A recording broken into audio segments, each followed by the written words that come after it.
दोस्तों समंदर बहुत ही बड़े होते हैं, लेकिन इंसानों ने अपनी कोशिश और आधुनिक तकनीक का इस्तेमाल करके समंदर में कुछ ऐसे कारनामे किए हैं जिसे देखकर शायद भगवान भी हैरान हो जाए। इस वीडियो में हम लेकर आए हैं इंसानों द्वारा समंदर में किए जाने वाले कुछ अकल्पनीय कामों के बारे में खास जानकारी। वीडियो शुरू से आखिर तक पूरा देखें ताकि कोई जरूरी जानकारी ना छूट जाए। Offshore windmill installation. दोस्तों विंडमिल के बहुत सारे फायदे हैं, ये तो हम जानते हैं, लेकिन क्या आप जानते हैं विंडमिल भी दो प्रकार के होते हैं। एक है ऑनशोर विंडमिल और दूसरा है ऑफशोर विंडमिल। ऑनशोर विंडमिल को जमीन पर लगाया जाता है और दूसरी तरफ ऑफशोर विंडमिल को समंदर के अंदर जाकर लगाया जाता है। इन दोनों तरह के विंडमिल में यह फर्क है कि जमीन पर लगाए गए विंडमिल यानी पवन चक्की से 2000 घरों की बिजली की जरूरत को पूरा किया जा सकता है। वहीं दूसरी तरफ समंदर के अंदर लगे एक विंडमिल से लगभग 4000 घरों की बिजली की जरूरत को पूरा किया जा सकता है। इसका मतलब है समंदर के भीतर लगे हुए विंडमिल से लगभग दुगुनी बिजली बनाई जा सकती है। इसका कारण है कि समंदर में जमीन की तुलना में बहुत अधिक तेज हवा चलती है, जिसकी वजह से सेम विंडमिल से दुगुनी बिजली बन जाती है। इस तरह से ऑफशोर विंडमिल बहुत ही बढ़िया है। ऑफशोर विंडमिल नॉइस पोल्यूशन भी नहीं करता है और इसके लिए जमीन पर कोई जगह बनाने की जरूरत भी नहीं पड़ती है, क्योंकि इसे समंदर में फिट किया जाता है। इस तरह से समंदर में लगने वाला विंडमिल बहुत अधिक कामयाब है। आइए दिखाते हैं ये पूरा प्रोसेस, जो बहुत ही इंटरेस्टिंग है। सबसे पहले एक खास तकनीक का इस्तेमाल करके समंदर के तल पर कंकड़ और पत्थरों की परत को लगा दिया जाता है, जिससे समंदर का तल ठोस हो जाए। दूसरी तरफ समंदर के किनारे पर बनाए गए टेम्पररी फैक्ट्री में विंडमिल के टावर को तैयार किया जाता है। विंडमिल के इन खंभों को स्टील का इस्तेमाल करके तैयार किया जाता है। पहले स्टील को मशीनों पर बेलनाकार शेप दी जाती है और फिर स्टील के इन हिस्सों को वेल्डिंग की मदद से जोड़कर इस तरह के 100 मीटर लंबे खंभों को बनाया जाता है। इन विंडमिल बेस टावर्स को ट्रांसपोर्टेशन जहाज समंदर के बीच खड़े विंडमिल इंस्टॉलेशन शिप तक पहुंचा देता है। ये एक बहुत ही खास तरह का जहाज है, जिस पर लगे हुए हैं बहुत ही अधिक ताकतवर क्रेन सिस्टम, जो समंदर में भी पूरी शक्ति के साथ काम कर सकते हैं और जिन्हें समंदर के भीतर विंडमिल लगाने के लिए खास तौर से बनाया गया है। देखिए कितने बढ़िया ढंग से शक्तिशाली मशीनों का इस्तेमाल करके समंदर के तल पर विंडमिल के बेस टावर को लगाने का काम किया जा रहा है। बेस टावर को समंदर तल के साथ बड़े बड़े पेचों की सहायता से जोड़ दिया जाता है। बेस टावर को एक खंबे के रूप में या फिर इस तरह के 4 पैरों वाले सपोर्ट के रूप में बनाया जा सकता है।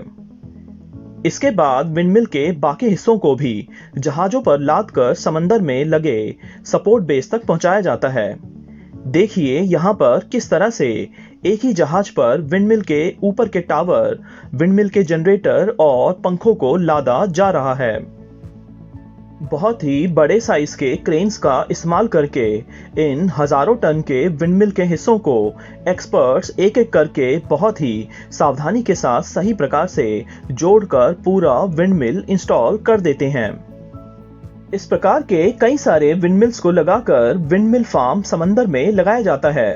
एक विंडमिल फार्म में लगभग 50 विंडमिल होते हैं, जिससे लगभग 2 लाख घरों की बिजली की जरूरत को पूरा किया जा सकता है। सच में बिजली बनाने के लिए क्या बढ़िया सिस्टम है। दोस्तों अगर आपको भी लगता है कि भविष्य में आने वाले बिजली संकट से बचने के लिए 3 तरफ से समंदर से घिरे भारत में भी इसी प्रकार के विंडमिल्स को अधिक से अधिक लगाना चाहिए, तो इस वीडियो को अभी लाइक कर दें। Ships rack recovery. क्या आप जानते हैं पूरी दुनिया में लगभग 30 लाख जहाज समंदर में डूबने के बाद समंदर तल पर पड़े हुए हैं। मशहूर टाइटैनिक जहाज भी इसी प्रकार से डूबकर अटलांटिक महासागर के तल पर पड़ा हुआ है। लेकिन डूबे हुए जहाज के हिस्से भी करोड़ों रुपए के हो सकते हैं।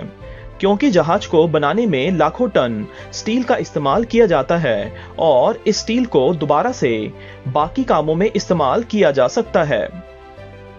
लेकिन इतने बड़े और भारी जहाज को समंदर तल की गहराइयों से ऊपर लेकर आना लगभग नामुमकिन काम लगता है।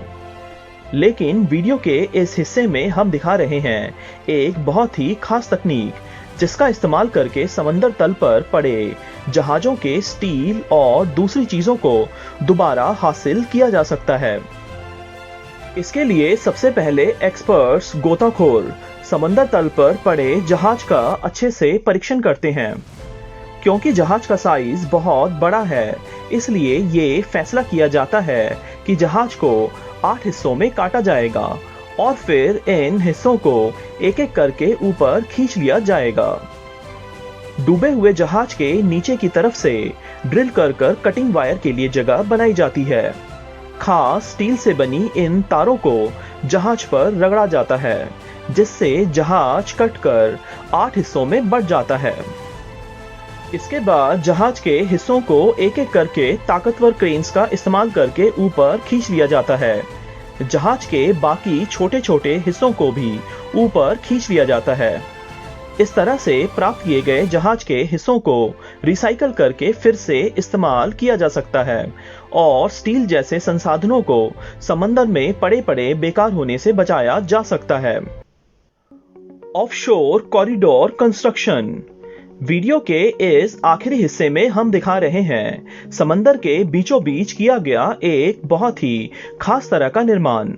दोस्तों देखिए, यहाँ पर कंक्रीट से बने पत्थरों का इस्तेमाल करके समंदर पर जगह बनाई जाती है। आज के समय में जमीन पर जगह कम पड़ती जा रही है, जिसके लिए इस प्रकार के कई प्रोजेक्ट सामने आ रहे हैं, जिसमें समंदर पर कंस्ट्रक्शन किए जा रहे हैं। इसके लिए कंक्रीट के अनगिनत पत्थरों का इस्तेमाल किया जाता है। कंक्रीट के इन पत्थरों को एक एक करके समंदर में डाला जाता है, जिससे समंदर पर एक बेस तैयार कर लिया जाता है और फिर इसी बेस पर सड़क, शॉपिंग मॉल आदि को बनाया जाता है। यहाँ पर भी इसी प्रकार का समंदर के भीतर कॉरिडोर बनाया जा रहा है। समंदर में एक एक करके इतने भारी कंक्रीट से बने पत्थरों को डालना कोई आसान काम नहीं है। एक एक करके इन कंक्रीट के हिस्सों को सही ढंग से लगाया जाता है और फिर इसके ऊपर सड़कों और बिल्डिंगों का निर्माण किया जाता है। दोस्तों, इस वीडियो में दिखाए गए समंदर में इंसानों द्वारा किए जाने वाले कारनामों को देखकर आपको कैसा लगा, हमें कमेंट करके बताएं। वीडियो अच्छा लगा हो तो वीडियो को लाइक करके चैनल को सब्सक्राइब जरूर करें। धन्यवाद।